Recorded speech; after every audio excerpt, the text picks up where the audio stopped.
C'est à Sanary, délégation de la vice-présidente du comité du Var, Denise Routaboul, que s'est déroulée vendredi 10 avril l'Assemblée générale statutaire annuelle du comité du Var de la Ligue contre le cancer.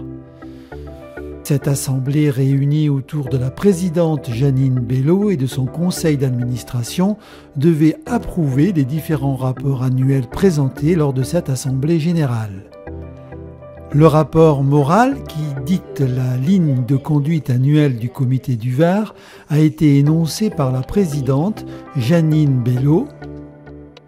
Lorsque je parle de donateurs, c'est de monsieur, madame, tout le monde. Ces personnes quasi anonymes nous accordent régulièrement leur confiance depuis plusieurs années, comme cette dame de Fréjus qui chaque mois nous adresse par courrier postal une enveloppe contenant un billet de 5 €, dont je devine vraisemblablement les conditions modestes, avec le vif désir de penser aux autres. Nous devons de ne pas les décevoir et d'utiliser au mieux les fonds dont nous sommes provisoirement détenteurs. Je me fais à nouveau l'interprète de toutes les personnes que nous aidons pour les remercier bien sincèrement. Les legs, grâce à notre reconnaissance d'utilité publique, nous ont permis d'augmenter plus conséquemment notre dotation en matière de recherche. La Ligue, qui reste à ce jour le premier financeur privé, souhaite conserver cette image le plus longtemps possible. À la Ligue contre le cancer, chaque jour, nous découvrons, nous apprenons, nous nous perfectionnons afin de permettre aux personnes que nous rencontrons de mieux appréhender cette maladie encore ravageuse, non comme un ennemi, mais comme un mal indésirable qu'il convient d'éradiquer du mieux possible. Leur donner toutes les chances de réussite, concouramment aux soins médicaux qui leur sont prodigués au cours de cette douloureuse confrontation est le vœu le plus cher de nos bénévoles. Ainsi, nous apprenons à rencontrer, connaître, comprendre le malade et sa famille. Nous apprenons à vivre ensemble ce difficile parcours de soins, malade aidant. Nous rencontrons les chercheurs qui nous présentent leurs travaux et nous font part des nouvelles thérapies nous permettant d'informer ceux qui le désirent. Nous participons à la vie hospitalière en nommant des représentants des usagers au sein des structures. Ainsi, nous renseignons le patient sur les pratiques de l'établissement où il sera hospitalisé. Nous faisons des animations de prévention dans les établissements scolaires, dans des forums d'éducation pour la santé. Nous participons aux actions de dépistage. Nous nous réunissons en commission pour octroyer des aides aux malades en situation de rupture financière. Nous mettons en place des ateliers, des soins de support, activités entièrement gratuites pour le bénéficiaire. La Ligue contre le cancer doit aider sans contrepartie financière le patient. Le rapport financier a été présenté par le trésorier Jean-Pierre Routaboul.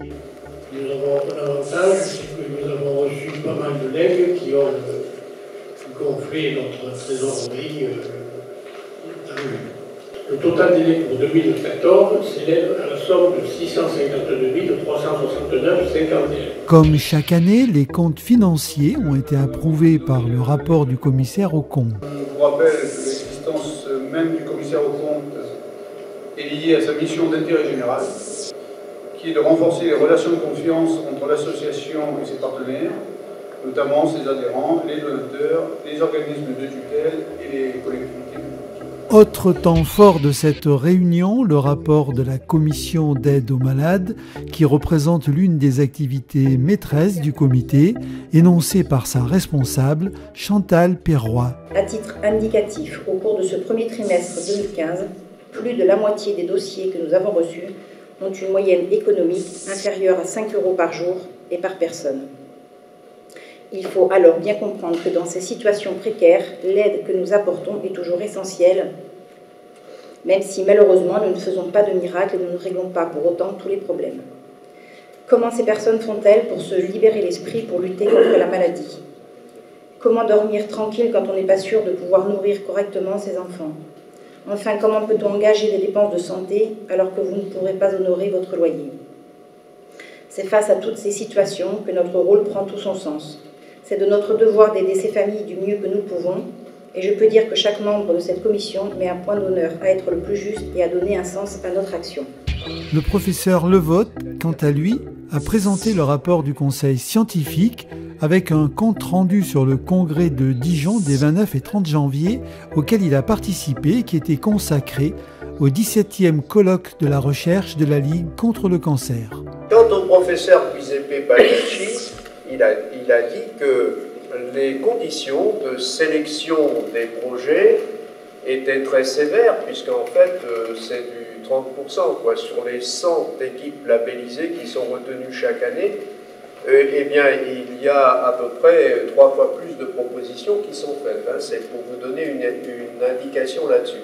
Il faut les évaluer scientifiquement, les évaluer financièrement. Moi, d'ailleurs, j'ai été surpris par la modicité des sommes qui étaient demandées par les équipes. Ce qu'elles veulent surtout, c'est pouvoir conduire un projet sur la durée, c'est-à-dire sur une période de temps de 5 ans environ. Il a notamment rappelé que la Ligue est le premier financeur privé de la recherche, avec 36,7 millions d'euros. Le budget provient pour 9,4 millions des régions et pour 25,5 millions d'actions nationales. Cette année, la remise du prix Var Dr Joseph Amalric, consacré à la recherche, a été attribuée au lauréat Jean-Erland Brissy, directeur de l'équipe 3 du Centre de recherche méditerranéen de médecine moléculaire, pour ses travaux sur l'évaluation de l'impact du métabolisme sur la mort des cellules cancéreuses et leur sensibilité aux chimiothérapies. Donc, depuis quelques années, effectivement, nous décernons un prix Var d'un montant de 8 000 € sur, bien sûr, présentation du siège. Et le siège, cette année, nous a envoyé le CV de monsieur donc, Jean-Hérard Ricci, qui est directeur de l'équipe 3 de l'INSERM à Nice. Vous savez aussi que ce qui fait la notoriété d'un chercheur, c'est ses parutions. Il fait l'objet de nombreuses parutions aussi. Donc, c'est quelqu'un de tout à fait valable. Je vais demander à monsieur le trésorier de lui remettre le chèque de 8 000 € que nous consacrons à cet effet. Et j'ajouterais qu'accessoirement, il joue du rugby. Ah, bah alors c'est bien, il va falloir venir rejoindre le RCT. Avec des passion. Voilà, et bien Jean-Pierre. J'aimerais vous dire à quel point c'est important pour nous d'avoir vos actions. On ne pourrait pas travailler dans nos labos de recherche sans votre aide au quotidien. C'est vraiment quelque chose qui nous aide à titre personnel quand on a des financements pour nos étudiants ou pour nous-mêmes, ou même pour nos projets de recherche. Les équipes labellisées Ligue sont vraiment quelque chose d'extrêmement important qui nous permet d'avancer dans notre recherche. Cette réunion a été aussi l'occasion de la remise de la médaille de la Ligue contre le cancer à sa vice-présidente Denise Routaboul, qui est aussi la responsable de la délégation de Sanary depuis de nombreuses années. Et voilà Denise, je voulais te remettre la médaille d'argent de la Ligue contre le cancer à l'effigie de Justin Godard. Il y a marqué derrière ton nom, ton titre. Je vais la mettre dans le bon sens. Voilà.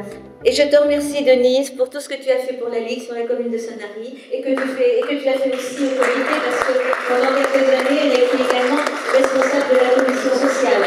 Donc voilà Denise. Félicitations. Et puis... Je te remercie, je suis très émue, je ne m'attendais pas à ça. Ah ben non, on t'a fait la surprise. Merci, je ne sais même plus quoi dire. Non, tu n'as rien à dire parce que c'est sincère.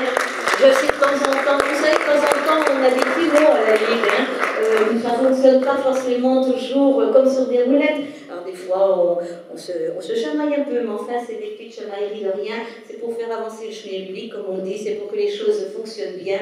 On s'est quand même toujours bien entendu et Denise méritait cette récompense. Voilà. Merci encore une fois.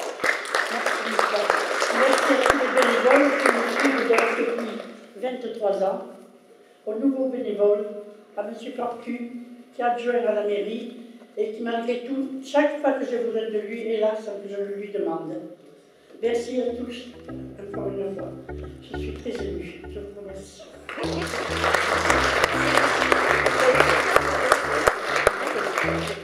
En conclusion, cette assemblée générale fut un succès.